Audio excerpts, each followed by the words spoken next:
Alright, so this is Fronx by Maruti and recently इस गाड़ी ने एक बड़ा माइलस्टोन अचीव किया है। मारुति इस गाड़ी की लगभग 5 लाख यूनिट्स प्रोड्यूस कर चुकी है अब तक एंड नंबर्स में काफ़ी अच्छा परफॉर्म कर रही है गाड़ी।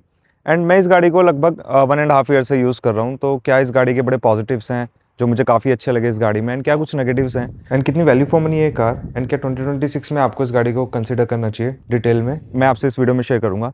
तो let's start the real review. So the very first positive of this car is the look of this car. ये गाड़ी काफ़ी बोल्ड लगती है देखने में, काफ़ी मस्कुलर है। ऑल्दो कॉम्पैक्ट एसयूवी नहीं बोलेंगे इसको, एक क्रॉसओवर है ये मारुति का, बट जो इसकी रोड प्रेजेंस है वो काफ़ी अच्छी है। जो ओवरऑल लुक है गाड़ी का फ्रंट से, साइड से एंड रियर से, वो इस गाड़ी को काफ़ी मस्कुलर बनाता है। एंड अगर डायमेंशन की बात करें तो इस गाड़ी की लेंथ 3995 mm एंड जो विड्थ है वो 1765 mm मिलती है, जिस वजह से इसकी जो रोड प्रेजेंस है वो काफ़ी अच्छी निकल के आती है। एंड अगर हाइट की बात करें तो हाइट इसकी 1550 mm है। पीछे से जो डिज़ाइन है वो थोड़ा कर्वी नेचर का है, बट ओवरऑल गाड़ी की जो रोड प्रेजेंस है वो बहुत ही प्यारी लगती है। Alright, the second positive point of this car is after market modification, जो आप इस गाड़ी में इजीली करा सकते हैं। इस गाड़ी के सभी पार्ट्स इजीली अवेलेबल हो जाते हैं एंड आफ्टर मार्केट भी आपको OEM पार्ट्स मिल जाते हैं। सो फिटमेंट का कोई इशू आपको कहीं पे फील नहीं होगा। सो मैं इस गाड़ी का बेस वेरिएंट यूज़ कर रहा हूँ एंड आप देख रहे हैं जो स्टीयरिंग मैंने लगवाया है ये भी आफ्टर मार्केट लगवाया है, बट ये OEM है। सो फिटमेंट का कोई इशू नहीं है एंड सेम मारुति की जो ओरिजिनल कार्स का स्टीयरिंग आता है वही स्टीयरिंग है। एंड साथ ही ये जो इंफोटेनमेंट सिस्टम आप देख रहे हैं मैंने मोको का लगवाया है इस गाड़ी में। एंड साथ ही ये जो आर्मरेस्ट है ये भी मैंने आफ्टर मार्केट लगवाया है। तो जो पार्ट्स हैं वो इसके ईजिली मिल जाते हैं एंड कहीं भी कोई इशू नहीं आता है पार्ट्स मिलने में। इवन फ्रॉन्क्स का बेस मॉडल फीचर के मामले में काफ़ी इंप्रेसिव है। यहाँ मिलता है ऑटोमेटिक क्लाइमेट कंट्रोल AC जो केबिन टेम्परेचर को ऑटोमेटिकली मेंटेन करता है।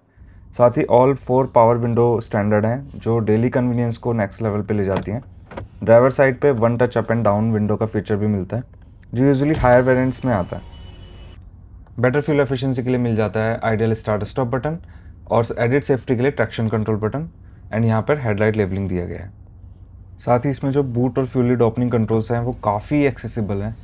भाई पर्सनली मेरे को ये जो प्लेसमेंट रखी है काफ़ी अच्छी लगी एंड आई थिंक हर गाड़ी को ये ऑप्ट करना चाहिए। जो थर्ड पॉजिटिव पॉइंट है वो इस कार का, वो काफ़ी बड़ा पॉजिटिव है, like service cost of this car. So 10,000 kilometre पे अप्रॉक्सीमेट इसकी सर्विस होती है एंड ये मेरे को 6 to 7,000 कॉस्ट करती है। सो ये कार जस्टिफाई करती है that this is a Maruti car. And जो मैं इस कार में जो इंजन है वो 1.2 लीटर नेचुरली एस्पिरेटेड इंजन है, 4 सिलेंडर इंजन है। So service cost, running cost इस गाड़ी की काफ़ी कम है, जो कि एक बहुत ही पॉजिटिव पॉइंट है ना। इसी के साथ फ्रॉन्क्स का जो सबसे स्ट्रॉन्ग पॉजिटिव पॉइंट है वो है इसकी फ्यूल इकोनॉमी। बस 3,000 के आसपास में टैंक फुल हो जाता है और सिटी में भी काफ़ी अच्छा माइलेज देती है गाड़ी। एंड हाईवे पे तो इसका जो एवरेज है वो काफ़ी इंप्रेसिव है। अप्रॉक्स 22 तक का एवरेज मैंने इस कार से लिया हाईवे पे। लॉन्ग ड्राइव्स में भी एवरेज काफ़ी हाई मेंटेन होता है। ओवरऑल ये कार फ्यूल कॉन्शियस बायर्स के लिए परफेक्ट चॉइस है। डेली कॉम्यूटिंग और वीकेंड ट्रिप्स दोनों को काफ़ी पॉकेट फ्रेंडली बना देती है। So next positive of this car is the build quality of this car. Unlike other Maruti cars, this is one of the strongest Maruti car in the market. Fronx की build quality का एक real check ये panel sound से होता है। Door close करने पर एक सॉलिड थर्ड मिलता है एंड बूट का जो क्लोजर है वो काफ़ी कंट्रोल्ड फील देता है और बोनट का थंप मेटल थिकनेस का क्लियर आइडिया देता है। ओवरऑल जो पैनल की क्वालिटी है वो काफ़ी अच्छी है। इस गाड़ी का अभी तक भारत एनकैप में कोई टेस्टिंग नहीं हुई है, बट जापान एनकैप में इसकी टेस्टिंग हुई है एंड उसमें इस गाड़ी ने 4 स्टार अचीव किए हैं। Build quality of this car is very good. The next good point of this car is the ground clearance of this car. आपको अच्छा खासा ग्राउंड क्लियरेंस मिल जाता है इस गाड़ी में।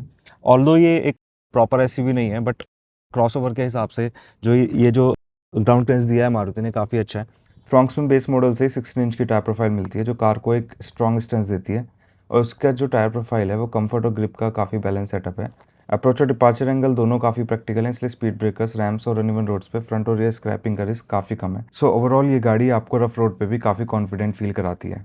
Next point is the ride quality of this car. जो इस गाड़ी की राइड क्वालिटी है वो काफ़ी अमेजिंग है। 190 mm का ग्राउंड क्लियरेंस इस गाड़ी में आपको मिल जाता है एंड जो इसकी सीट्स हैं वो काफ़ी कंफर्टेबल हैं। फ्रॉन्क्स की फैब्रिक सीट सरप्राइजिंगली काफ़ी कंफर्टेबल है। कुशनिंग सॉफ्ट येट सपोर्टिव है और साइड सपोर्ट लॉन्ग ड्राइव्स पे बॉडी को अच्छा होल्ड देती है। ओवरऑल ये सीट्स राइड क्वालिटी को और ज़्यादा कंफर्टेबल बना देती हैं। एंड जो सस्पेंशन पे मारुति ने काम किया है बहुत ही मस्त, मारुति ने इसके सस्पेंशन पे काम किया है एंड जो तीनों का कॉम्बिनेशन है वो आपकी राइड क्वालिटी को काफ़ी अच्छा बना देता है। सो मैं गाड़ी को लास्ट 1.5 साल से यूज़ कर रहा हूँ। सो इस गाड़ी को मैं पहाड़ों पे, गाँव की सड़कों पे या जो उबड़-खाबड़ रास्ते हैं वहाँ पे ले जा चुका हूँ, बट कभी भी गाड़ी नीचे से टकराई नहीं है। एंड जो इसकी सीटिंग कम्फर्ट है एंड ग्राउंड क्लियरेंस और जो सस्पेंशन पे मारुति ने काम किया है, तो तीनों का जो कॉम्बिनेशन है इस गाड़ी को एक बेहतरीन राइड क्वालिटी देता है। Okay, now coming to the negative point of this car. So एक नेगेटिव पॉइंट जो मेरे को इस गाड़ी में लगा वो है इसकी पेंट क्वालिटी। इस पे कहीं पे भी हल्का सा कुछ लगता है तो स्क्रैच वहाँ पे क्रिएट हो जाता है, वहाँ पे पेंट उखड़ जाता है और जो छोटे-छोटे स्क्रैचेज़ हैं वो काफ़ी मतलब विजिबल होते हैं, ख़ासकर इस कलर में। ओके, पीछे से कर्व डिज़ाइन मारुति ने इस गाड़ी में दिया है जिसकी वज़ह से जो डस्ट है वो काफ़ी एक्युमुलेट होती है इस गाड़ी के ऊपर। सो ये इस गाड़ी का एक नेगेटिव पॉइंट है और एंड स्पेशली इस कलर में। आप गाड़ी धुलवा के लाओ, मैं गाड़ी धुलवा के लाता हूँ, तुरंत उसके 5 मिनट बाद ही आपको डस्ट इस पे गाड़ी पे फील हो जाएगी। सो इस कार की जो क्लीनिंग और मेंटेनेंस है वो थोड़ी हाई रहती है। The next negative point of this car is the boot space of this car, जो मेरे को थोड़ा सा कम लगा। 308 लीटर का बूट स्पेस आपको इस गाड़ी में मिल जाता है, बट जो इसकी जो लोडिंग लिप एंगल है वो काफ़ी ज़्यादा रखा गया है, जिससे सामान उतारने और चढ़ाने में काफ़ी परेशानी होती है। एंड साथ ही अगर मैं इसमें एक बड़ी ट्रॉली कैरी करता हूँ तो जो बाकी लगेज है उसको एडजस्ट करना थोड़ा टफ हो जाता है। सो ओवरऑल ये बूट स्मॉल ट्रॉली और डेली लगेज के लिए ज़्यादा सूटेबल है। नाउ जो नेक्स्ट एक इम्पोर्टेंट नेगेटिव पॉइंट है इस कार की वो है विजिबिलिटी। जो फ्रंट ए पिलर्स हैं वो थोड़े थिक हैं, जो टाइट टर्न्स और क्राउडेड ट्रैफिक में थोड़ा ब्लाइंड स्पॉट क्रिएट करते हैं। रियर साइड का जो कर्व्ड कूपे स्टाइल प्रोफाइल भी रियर व्यू को काफ़ी लिमिटेड बना देता है। साथ ही बैक सीट, हेडरेस्ट और सीटिंग अरेंजमेंट रियर विजिबिलिटी को और इफेक्ट करते हैं, स्पेशली जब बैक सीट्स पर पैसेंजर्स हों। और अगर हम इसे एसयूवी सेगमेंट के कार्स के साथ कंपेयर करें तो सीटिंग पोजीशन इतनी हाई और कमांडिंग फील नहीं देती है। ओवरऑल ये थोड़ी केयरफुल ड्राइविंग और अवेयरनेस डिमांड करती है, स्पेशली जब आप इस कार को सिटी में ड्राइव कर रहे हो। नाउ फ्रॉन्क्स की जो रियर सीट्स में लेग रूम है वो काफ़ी कंफर्टेबल है, थैंक्स टू इसका लॉन्ग व्हील बेस जो लॉन्ग ड्राइव्स में बैक सीट पैसेंजर्स के लिए एम्पल स्पेस प्रोवाइड करता है। एंड कार की जो विड्थ है वो भी काफ़ी अच्छी है, इसलिए 3 पैसेंजर्स ईजिली बैक सीट में बैठ सकते हैं। लेकिन जो फॉरवर्ड विजिबिलिटी है वो थोड़ी लिमिटेड लगी मेरे को, क्योंकि जो फ्रंट सीट हेडरेस्ट है वो काफ़ी हाई है और कॉर्नर साइड पैसेंजर्स के लिए भी जो हेडरूम है वो थोड़ा लो फील हो सकता है। So overall rear seating comfort अच्छा है, लेकिन फ्रंट व्यू और साइड हेडरूम में थोड़ी रेस्ट्रिक्शंस हैं। Now another negative point is the placement of light in this car. जो इस गाड़ी में जो लाइटिंग का प्लेसमेंट है वो काफ़ी नीचे रखा गया है, जिससे जो विजिबिलिटी है वो थोड़ी सी कम फील होती है। इसलिए मैंने आफ्टर मार्केट इस गाड़ी में लाइट अपग्रेड कराई हुई है। अगर गाड़ी सामने कोई गाड़ी जा रही है एंड वो कम डिस्टेंस पे एंड आप पास दे रहे हैं तो सामने वाले को पता ही नहीं लगता कि उसको कोई पास दे रहा है। So this is a issue I faced in this car. एक लास्ट छोटा सा नेगेटिव पॉइंट ये है कि जो इंडिकेटर का टिक टिक साउंड है वो थोड़ा हार्श है, जो थोड़ा सॉफ्टर हो सकता था। Alright, coming to engine side of this car, इस गाड़ी में आपको 1.2 लीटर का नेचुरली एस्पिरेटेड इंजन मिलता है, जो प्रोड्यूस करता है 90 bhp की power and 130 newton meter of torque.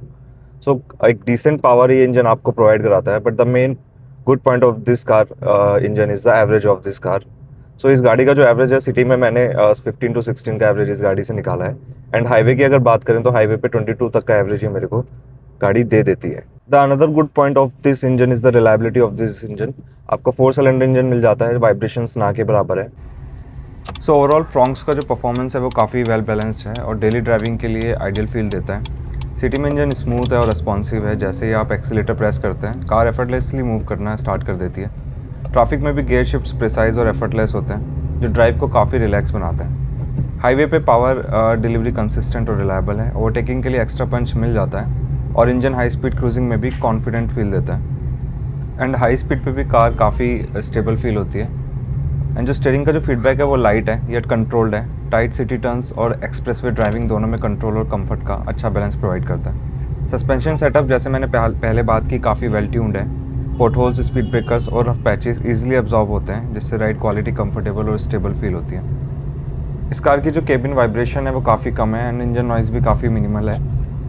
थोड़ा सा जब कार ड्राइव करते हैं तो थोड़ी सी इंजन नॉइज़ आपको फील होगी, बट ओवरऑल जो इंजन नॉइज़ है वो काफ़ी मिनिमल है इस कार में। ये तो थे कुछ positive points performance side of this car now, लेकिन कुछ परफॉर्मेंस लिमिटेशंस भी हैं इस कार में। फुल लोड या स्टीप इंक्लाइंस पे इंजन को थोड़ा पुश करना पड़ता है और इनिशियल पिकअप कभी कभी स्लाइटली लेट बैक फील होता है। हार्ड एक्सीलेशन के टाइम इंजन साउंड थोड़ी सी नोटिसेबल है और ब्रेकिंग फील थोड़ी सॉफ्ट साइड पे लग सकती है। ऑल्दो जो ओवरऑल ब्रेकिंग है वो सेफ़ और प्रिडिक्टेबल है। एज़ इस गाड़ी में जो फ्रंट है वहीं पे डिस्क ब्रेक मिलते हैं, जो पीछे हैं वो ड्रम ब्रेक दिए गए हैं। सो ओवरऑल फ्रॉन्क्स का परफॉर्मेंस डेली सिटी यूज़ और हाईवे क्रूजिंग के लिए काफ़ी अच्छा है, लेकिन अगर आप कार एंथुजियास्ट हैं तो आप और ज़्यादा पंची परफॉर्मेंस चाहते हो तो टर्बो वेरिएंट आपके लिए बेटर चॉइस रहेगा। रेगुलर यूजेस के लिए ये कार स्मूथ, रिलायबल और fuel efficient performance package offer करती है।